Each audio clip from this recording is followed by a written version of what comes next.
What's up, everybody? All right, it's been a while, so hello again. Uh, Back to my chapter 6 part, but first we'll do my beer review. Today will be 903 Breweries. It's in Sherman, which is just north of where I live, pretty much.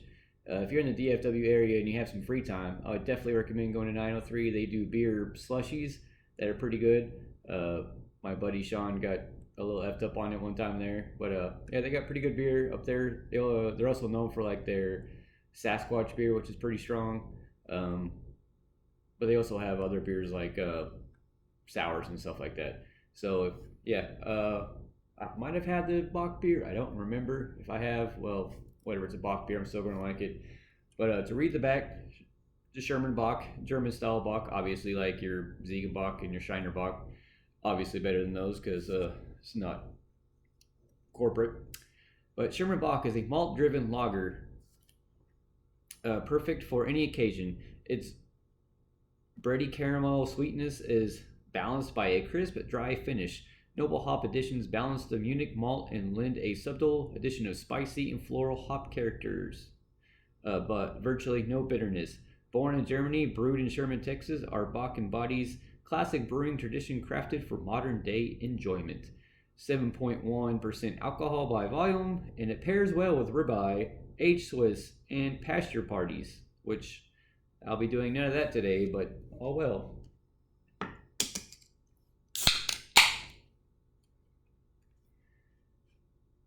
Obviously, it has the goat right there because all Bachs do, but here we go.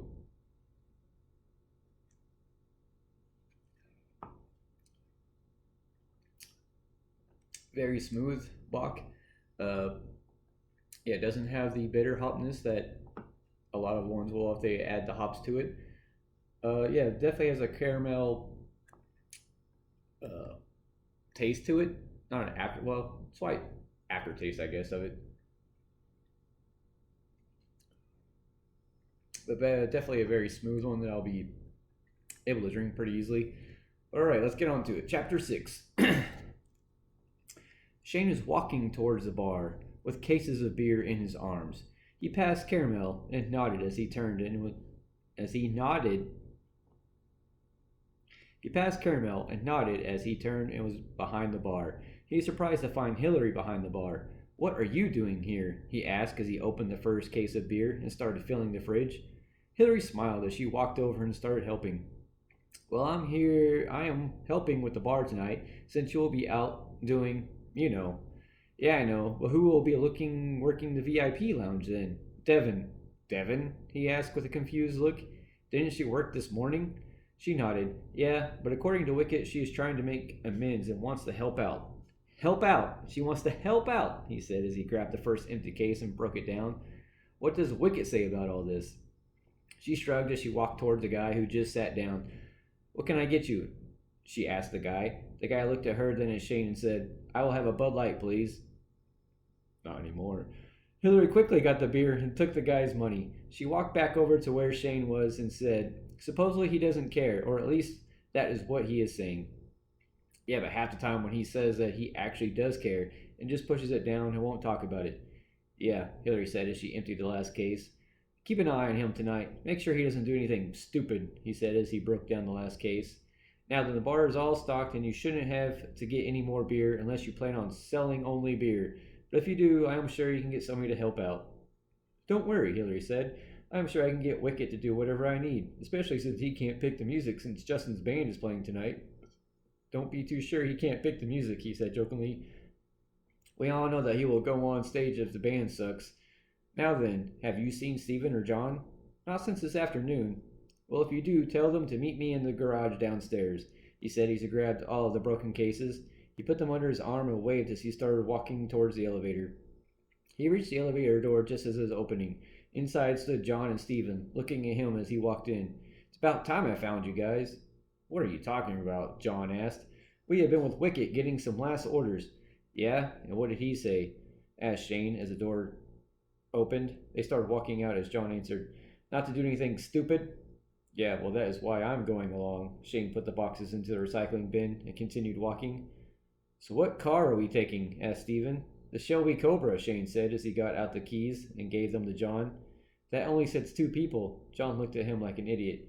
Not the 68, the '05. Are you crazy? Wickham won't let anybody drive the 68. Yeah, tell me about it. How come John gets to drive and not me? Stephen asked. Because John hasn't wrecked like 5 times, Shane said as they reached the car. Everybody stopped where they were and looked at the car. It was black with a red racing stripe going down the middle. The rims of the car were also black, and the windows, including the windshield, were tinted so dark you couldn't even see in. John hit the button and the doors unlocked. He opened the door and pointed for Stephen to get in the back. I still say this is bullshit. Say whatever you want, but I am still driving, John said as he watched Stephen get in the back. He then pushed the seat back and sat in the car. He adjusted the seat all the way back before he started the car. He revved it up and listened to the echo the exhaust made in the garage. Man, this baby sounds awesome. Well, I would hope so, Shane said as he buckled in. I tuned it this afternoon and stocked the trunk with weapons just in case. Stephen moved the half of the back seat he wasn't sitting in and looked in the trunk. You did more than just stock. You prepared for war, he said as he pushed up the seat. Well, it is always better to prepare than to worry about it when the time comes. John shook his head, just like the Boy Scouts. He put the car in gear and sped off. Once they were out of the garage and onto the street, he pushed the accelerator to the floor and watched as cars went flying by. They quickly reached the highway, and John was maneuvering around all types of vehicles. He passed semis and saw the sign he needed. Shit, hang on, he said as he looked over his right shoulder. He quickly changed lanes and got all the way to the right lane from the left one, like an idiot. I am pretty sure that might have been illegal, Stephen said as he looked out of the back window. Your point? Nothing. Just, can we do that again? John didn't take his eyes off the road as he looked ahead to the intersection. The light turned red and he stopped the car. Hopefully I won't have to drive like this later. I hope we do, Stephen said. Just ahead of them at the end of the road was a brightly lit building. That is it, Shane said as the light turned green. It is that bright, and we haven't seen it? John said as he pulled up to the intersection in front of Hollywood. Yeah, well, what do you expect? Stephen said as he looked out the window. This isn't exactly the best part of town. I mean, look, there is a Waffle House right beside it. John pulled the car into the parking lot and quickly found the parking place. They got out and started heading towards the front door. So how are we going to do this? Shane shrugged. What? Just like if we were going to any other strip club. Just don't be yourselves. Be more like the quiet type. Oh, like the boring people? Stephen asked as he opened the front door for everybody. Exactly, Shane said as he walked in. Behind the counter was a tall blonde with a smile and a huge bald man whose eyes got bigger when John walked in. John smiled slightly as he noticed the bald man was smaller, but still trying to size him up. The blonde spoke up and said, That will be 8 each, or 24 total. Shane reached in his pocket and pulled out his wallet. I'm paying for all this. He gave her the money, and she was about to give him back the change when he shook it away. They turned and started walking down the small hallway. They reached the end and looked around the club. I see that they have refurbished the place. Yeah, Stephen said as he walked up to an empty table and sat in one of the chairs. The chairs feel nice, but I am not sure how good they would be for table dances. John sat down and looked around at the girls on the stages. When a short red-haired girl came up to their table. Hello, guys. Can I get you something to drink? John looked at the girl and instantly recognized her. Yes, a Coors Light, a Bud Light, and a Jack and Coke, if you don't mind. The redhead turned and walked off towards the bar. I recognize her, he said to the other two. Shane nodded. I do too. Didn't she used to work for us? Yeah, isn't her name Tiffany or something like that? Stephen said as the waitress came back. Who gets a Jack and Coke? Stephen raised his hand. She grabbed the Coors Light. That would be mine, Shane said as he grabbed it from her. Thank you.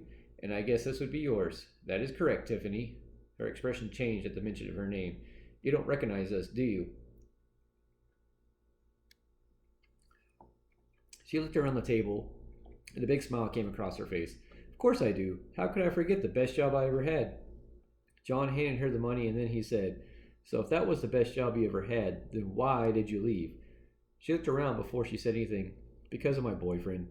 Your boyfriend? Why, he didn't like you working at a strip club or something? Shane asked as he took a drink. No, it wasn't that.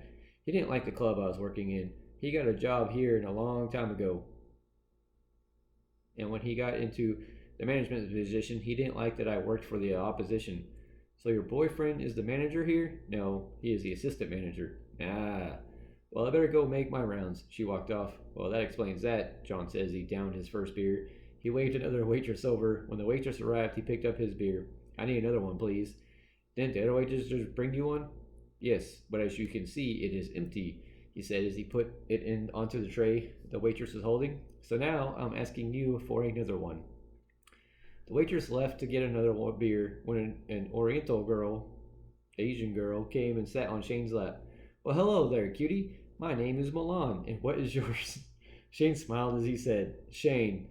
Mulan leaned in and whispered into Shane's ear, Would you like to go to the back where I can do dirty things to you? Shane smiled a little as he said, Okay. Mulan got up out of Shane's lap. I will be back, he said. He followed Mulan to the back by the restrooms. The two sat together on a couch. Shane looked around the back and noticed the guy getting a dance, only the girl wasn't dancing. He found this a little strange and so tried to look like he wasn't watching too much. So do you come here often? Shane turned his attention to Milan and quickly answered her question. Not really. I usually don't go to these types of places. Oh, really? And why not? Shane shrugged, moved his head a little so he could see the couple. He noticed the man pulling out a syringe filled with blood. Then the girl slowly bit the man on the neck. Knew it. I knew it, he thought as he turned his attention back to Milan. Because after work, all I want to do is just go home. Oh, well, our song is starting, Milan said as she got up off the couch and took off her top. Shane watched, but every time Milan's eyes weren't on him, he would look at the couple. After the song, Shane smiled to Milan and paid her. He got up and walked out of the back. He found the other two guys with girls in their laps. It's about time you showed up, John said as he finished his beer, because now Stephen and I are going to go get dances of our own. Shane half laughed and said, as he said, All right. A waitress came up just as they left. Can I get another beer, please? He watched the waitress leave, just as a new song was starting. He got up and walked up to the stage and tipped the girl. He smiled as he walked over to him. Wow, you must be eager. Hardly anybody comes on here for the first song, she said as he leaned over to talk to him. Well, I just thought you looked lonely. Well, thanks, she said as he tipped her. He walked back to his table and the waitress was there waiting with his beer. He paid her and sat back down.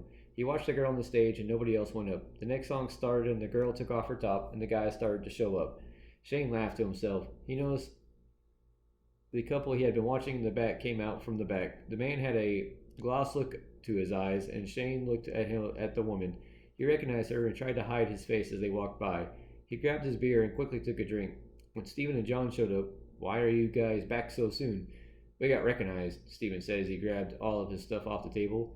John downed his beer as Stephen explained. Craig was in the same back that we went to, and when he saw, well, let's just say it wasn't a happy meeting. Now then, we need to leave. The three got up and started walking fast towards the exit. They were halfway there when men came from the back shooting. The three were able to get to the hallway and running towards the front door. The tall, bald man saw them coming and stood in front of the door. Stop! I got this, John said as he picked up his pace and tackled the bald man through the door. Shane and Stephen followed shortly thereafter and saw John on top of the man, punching him in the face. John got up and caught up to the other two, and they were all got into the car. John started up and floored it. The car screeched as it sped through the parking lot. They were on their way towards the highway before anybody said anything. That was a little too close, Stephen said in the back seat. John looked in the rearview mirror and said, We ain't out just yet. There are a couple of black cars following us.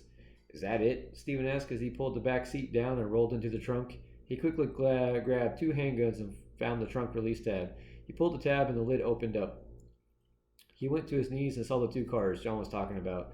They were about 20 feet from Stephen, who took aim and shot at the one on the right. The bullets just bounced off of the cars. You didn't tell me they were bulletproof. How was I supposed to know? Yelled John over his shoulder. He was about to yell something else when he heard Stephen yelling, They have NOS. John kept a firm grip on the steering wheel and quickly looked in the mirror. Sure enough, the cars were speeding up. He braced himself and felt the hard bump of a car hitting his. He held the car straight but noticed a body in the middle of the road in his mirror. Shit, he yelled. Stephen fell out. Shane looked back and saw him. Turn around. We can't leave him. John nodded. Hold on, he shouted as he slammed on the brakes. The two cars flew by them and John quickly turned the car around. He pulled up next to Stephen and Shane jumped out. He's been shot 3 times with sticks, he said as he looked over Stephen. Whoever shot him wasn't a very good shot. They missed the heart. Just then, Shane heard a deep laugh. Maybe that's because we didn't want to kill him just yet. Shane turned around and saw a tall, skinny man in a trench coat. Shane stood up and looked at the guy. Oh, I'm sorry. Where are my manners? I am William, a true blood vampire that Craig hired to kill you. Just then, four black vans pulled up, blocking the road both ways. And these, William said as he raised his hands, are the werewolves who are here to kill you now. Men started to get out of the vans and stood on both sides of the road. Shane just laughed as John came to stand beside him. I see that we are not alone. The werewolves started running towards them and halfway turned into their wolf forms. The nearest wolf jumped and John caught his jaws as he turned to bite him. John held the wolf at bay as he said, There is a gun in my belt.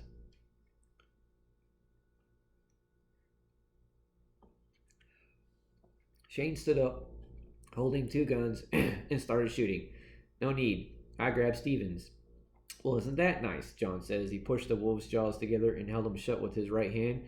He quickly grabbed his gun with his left hand and shot the wolf. He turned to see a pile of wolves at Shane's feet. Well, that is nice. Shane smiled as he turned to face William.